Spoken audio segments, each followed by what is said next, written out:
I am back to review The Walking Dead issue 105. Now, this is my first time doing a comic book review. I never did a comic book review on The Walking Dead, so if it's not good, please forgive me. And also, I'm going to try to refrain from doing recaps because you guys have already read the issue. Doesn't really make no sense for me to do a whole recap on the issue. I want to give my overall thoughts on some of the events that happened in this issue alone. Let me talk about Dwight first. If you read this issue, look in the final, I think it's I don't know which number panel it is or frame it is, but you will see Negan burning off Mark's face with a hot iron, and you will see Dwight looks at Sherry in that panel. If you can see how Sherry and Dwight doesn't really agree with what the or doesn't really agree with what Negan does. Now, you guys have to remember something. In the previous issue, we had Paul following Dwight. Now, Dwight ends up finding out that Paul was following him. And so they end up beating up Paul and basically capturing him. But now, Paul escapes. He literally escapes from the White them. And I want to touch on this for some of you guys who might not have noticed the resemblance. Paul tells the group to not tell Negan. Well, Dwight tells the group to not tell Negan that Paul escaped. Now, go to the Walking Dead TV series. Remember when the governor sent Merle to go hunt Michonne? But then Merle and Gargiulo ends up letting Michonne escape. Now, Merle tells Gargiulo not to tell the governor that they let Michonne escape. And Gargiulo said he's still going to tell if Merle ends up shooting Gargiulo in the head, killing him. Except with Paul's situation is different because he didn't kill him. He didn't kill nobody in his group. This right here could be one of Negan's downfall. Because if you look in the TV series, just because of Merle in him lying to the governor saying that Michonne was dead, Merle was the reason the governor lost his daughter. Because Michonne ends up killing Penny. And she almost ends up killing the governor. Now, this right here could be one of Negan's downfalls. Just one. I'm not saying it will be. Because, remember, Paul escaped. So I'm pretty sure he's going back to the Alexandria safety zone to tell Rick'em about this. Now, you guys got to remember, Negan is not scared of Rick'em. Not at all. He's not. But still, something could still happen from this. And also, Negan and the White could end up falling out because the White doesn't already like Negan. And I want to touch on this too. Because when Mark was getting his face burned out, we see the White staring at him. And it's revealed in this issue that Negan was the one who had burnt the White's burnt half of the White's face out. Now, this makes me question, why would Negan do this? And it's plain and simple. The White had to be messing with one of Negan's women, because that's the reason why Negan burnt off Mark's face, because Mark was messing with Amber. So the White had to been messing with one of Negan's women, because Negan is selfish. He tells Amber, you can do whatever you want, but you can't do one thing. Then Amber looks at him and she says, cheat on you. And he said, you're fucking right. So that right there shows you something.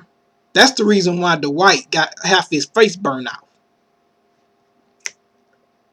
Now, also, we see him talking to Carl.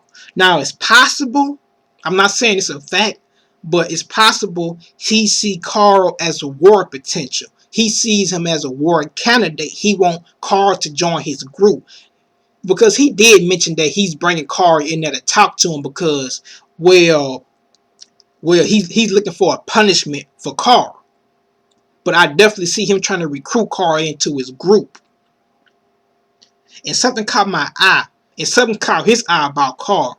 He says, "You killed about 5 or 6 of my men alone." And he says he likes Carl, because, and he also says this. Although he didn't say it like this, but the way he said it, although Carl's a kid, he mentions how Carl didn't run away after what he did, because he said he said that they didn't have to chase him like, how a regular kid would.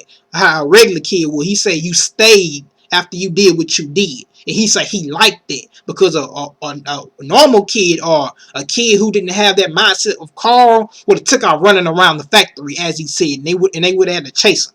But he said he didn't have to chase Carl. Carl stayed, and he said he liked Carl. Now, and he also tells Carl to take off the bandages that he had on his face.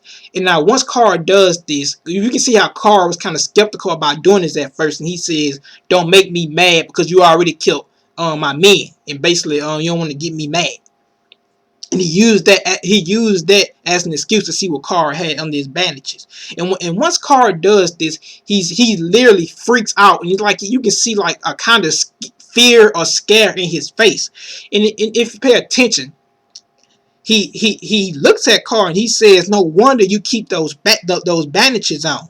He says, "Man, your whole skull is exposed." Yeah, it's exposed. I can see it. And he say, "I can see your eye socket too." Well, your eye socket too. And he says, "Can I touch it?" And Carl starts to cry. And he shows some remorse towards that. He tells Carl that he's sorry for being rude. And he also tells Carl to sing him a song. And we can see him hitting Lucy on the wall. Lucy will his baseball bat with barbed wire on it. And he asks Carl about his mother, and Carl didn't have to say anything. Carl started crying, and he says, "She's dead." Negan knew she was dead when he started crying. Now here's the thing. Negan better watch out, because Carl could be his second downfall. He's doubting Carl. Although he knows Carl will kill and will do whatever it takes, he got to remember, well, he don't even know this, Carl is mad about Glenn's death. And at one point, Carl has stepped up. He stepped up because did nobody really want to confront Negan about killing Glenn. Although Rick claimed he didn't, Rick did send Paul to go hunt to follow Dwight to find out where Negan was staying at. Rick was being smart about it, unlike Andrea and Carl. They was just trying to rush in the battle, and Rick was being smart. That's why I say Rick is a perfect leader. He's being smart. You just can't do reckless stuff like that. You can't. Negan have too many people though for you to be trying to do that type of stuff. Although Carl took on the responsibility, you also got to remember that Carl did take on another responsibility. Because remember when Ben killed his brother, Alan? And he tells Rick them, "I didn't pick his brain because I know he's going to come back." And at this point, Ben becomes psycho. Very psycho. And didn't nobody want to kill Ben. Although Rick did kind of hint that we need to take him out, Andrea and Dale stepped in saying he's just a child.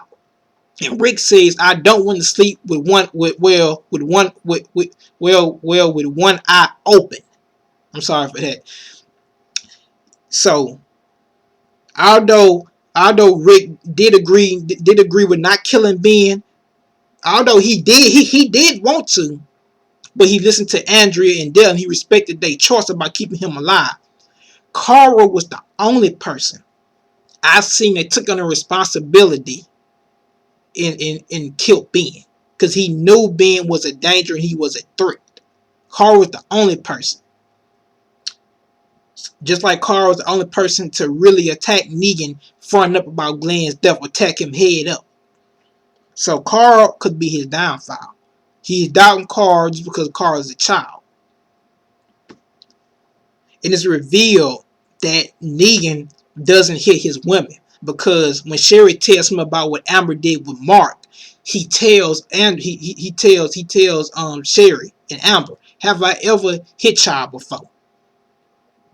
And it's revealed that he never hit them before. And that right there kind of shows you that he has some sympathy for women and he doesn't hit them. A guy like that, you would expect him to do something like that, but he don't.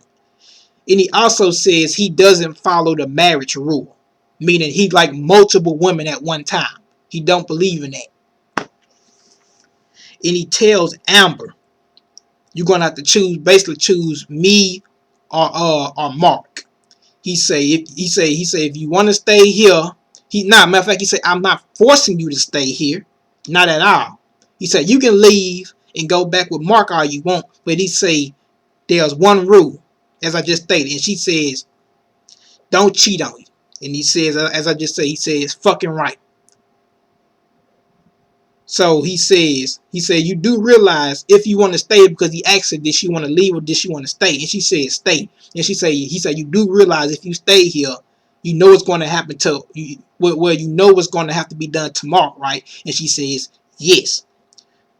So he ends up burning Mark's face off with a hot iron, or half of his face. And he says that mark is that mark is to show people what Mark has done, and basically make an example out of Mark, to warn people not to do what Mark did. And that right there to show you that right there going to show you what you're going to get if you mess with one of his women. So that mark right there is basically a punishment mark to let people know what's going to happen if you do the same thing that Mark and Dwight did. So also, I want to touch on this. Although I like Carl, and I feel that this character is kind of reckless for what he did, just busting into Negan's place like that. At one point, in one of the previous issues, well, a while back ago, you guys got to remember, Rick didn't agree with Carl. Didn't agree with Carl. Well, Rick didn't agree with Carl about Carl growing up so fast. Rick didn't like that. And I'll never forget, he was talking to Andrea in the room by himself. They was looking for some food and supplies. And he ends up crying. And he tells Andrea, at one point, I started to hate Carl. And I like Robert Kirkman because his writing is so deep. This right here was deep. He said, I started to hate Carl. And he says, I just want Carl to be a child again. And he also says he hated the fact that Carl stopped showing any remorse towards Lori's death. He say at one point he started to think that Carl had forgot about Lori had died, or completely even forgot about Lori, because he stopped talking about her, and he didn't like that. And he say, as I say, he started to resent Carl and start to hate him. And he said, I just want Carl to be a child again.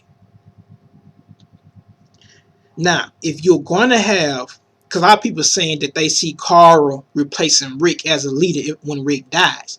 If you're going to have a leader, or if you're going to have Carl as a leader, you have to develop him better. Well, Robert Kirkman doing a good job at him now, but Robert Kirkman will have to develop him and take him towards a leader path. If you get what I'm saying, to develop him into a leader, you have to, because you can't have your leader doing reckless stuff like that, like what Carl doing, because that can end up getting you killed. And he's lucky that Negan was generous about what he did, because the governor would have killed him. So you can't have him doing reckless stuff like that. So Carl is not ready to be the leader right now. I would want Robert Kirkman to, I would want him to continue writing Carl, but at least change his mindset and his perspective, and start taking him in a different path. Doing regular stuff like that is not a leader. You can't be a leader doing that. You have to think smart being a leader. That's why I like Rick. So this right here was my comic book, my first comic book review. I hope you guys enjoyed it. I really like this issue. I don't need action in every issue. I mean, we just had action in the latest issue, 104. So I'm good. I'm good with this issue and the pacing that we got. So I hope next issue be even better, because I definitely see Rick them coming in the next issue. Hope you guys enjoyed it. Remember to subscribe, rate, and comment. And peace.